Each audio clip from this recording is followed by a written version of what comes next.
been here and I've been blessed. And I want to thank you for your spirit. And I want to thank you for all these around.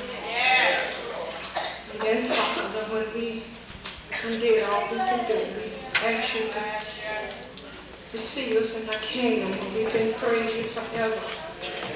Amen. I'd like to say good morning. Good morning. Giving honor to God and to Pastor Ward, and to all the rest of the ministers, and to visitors and friends. I thank God for this privilege. When Sister Ward called me, I thought she was calling me and asked me to sing. And she said, I want you to speak. I said, I know you can. She said, no, I'm not. And she just could not convince me that she was. I said, you got to be kidding. She said, no. So, by me knowing God, I could not refuse because it may be my last time. This is my first time ever trying to stand.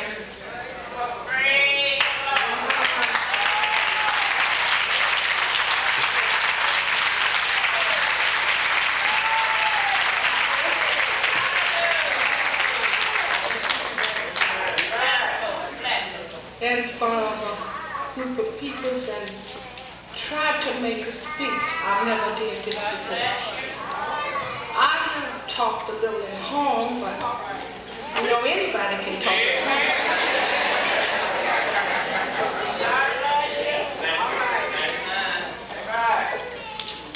So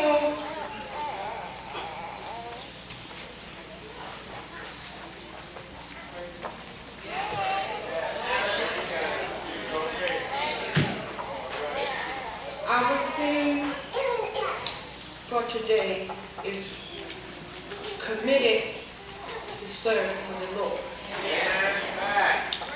Now I was trying to find something to talk about. I wanted to talk about the great women of the Bible, but the Lord wouldn't give me. So I have to talk about what the Lord gave me.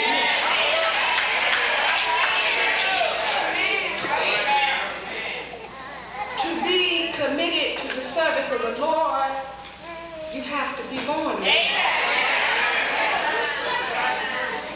And two, you must love your fellow man. Because there's no way that you can get to God unless you come by yourself. You must love your fellow man. Our theme scriptures found Romans 8, chapter 30 to 39 verse. And this was the Apostle Paul talking.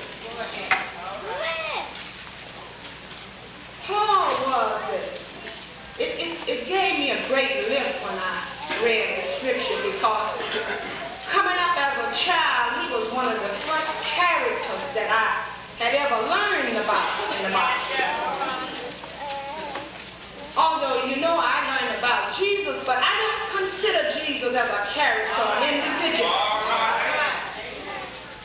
Because anytime a man can look all the way down through the heavens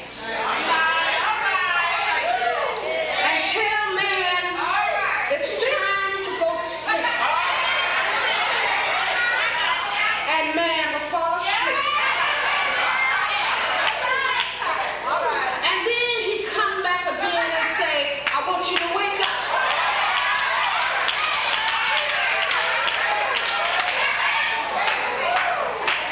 And he wakes up.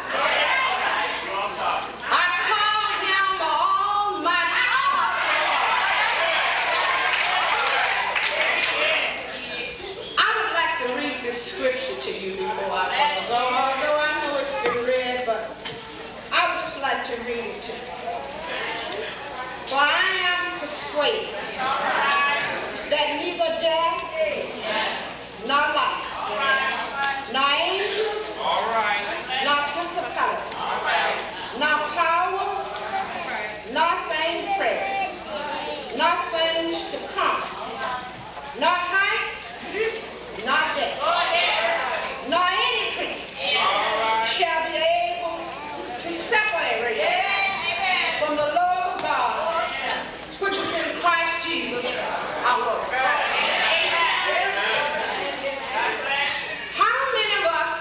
can say that.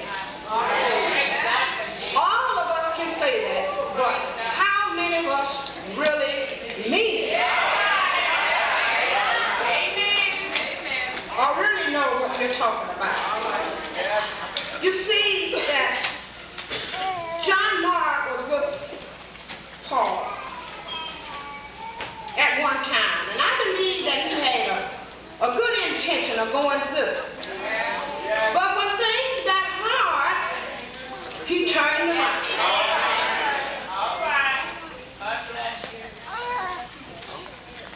You see, he was not really committed. When you are really committed, ain't no turning around. But sometimes God has to get our attention before we commit ourselves to His service. We have to go through a few trials, tribulations. You see, Jonah, after he came out of the belly of the fish, he was willing to do God's will. Sometimes trials and problems make us strong. If you're really a child of God, but if you're not really a child of God, problems make us turn to other substances, such as drugs or alcohol.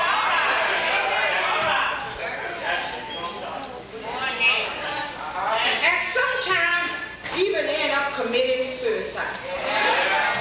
But I want you to know that Jesus is a comforter. And He will never leave you. Jesus met a man in the tomb. Matthew 5th chapter, the 2nd verse. And this was his dwelling place. He had been bound with chains and fetters. But he would pluck them loose. And he was crying and cutting himself day and night. But when he saw Jesus, he came to himself. And he ran and worshiped him. And he was clothed in his right mind. And he wanted to stay with Jesus. He knew that he had met somebody different from everybody else. And he wanted to stay with him. But Jesus told him to go home to thy friends and tell them what great things the Lord had done for them. And truly today we ought to go tell somebody what great things the Lord had done for us.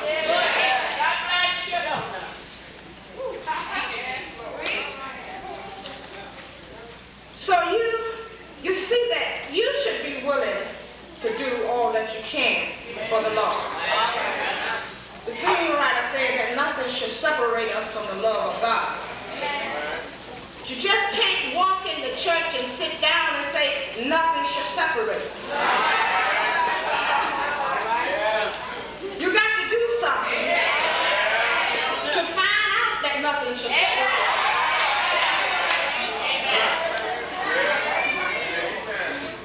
When Paul said that he had been in jail and he had been whipped and thrown outside of town and presumed to be dead. But he got up and kept going for the Lord. And if an individual can go through these things and keep going for the Lord, truly we can get up and come to church on Sunday morning. I want to say to you, mothers, fathers, sisters, and brothers, bring your children to church and Sunday school. And don't just sit home and talk about the pastor and the church and them old folks who know your children. Because it might cause them not to never come to Christ. And our Bible tells us that we are not supposed to stand in the way of sinners. But it's better for them to be at church with their own folks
no death.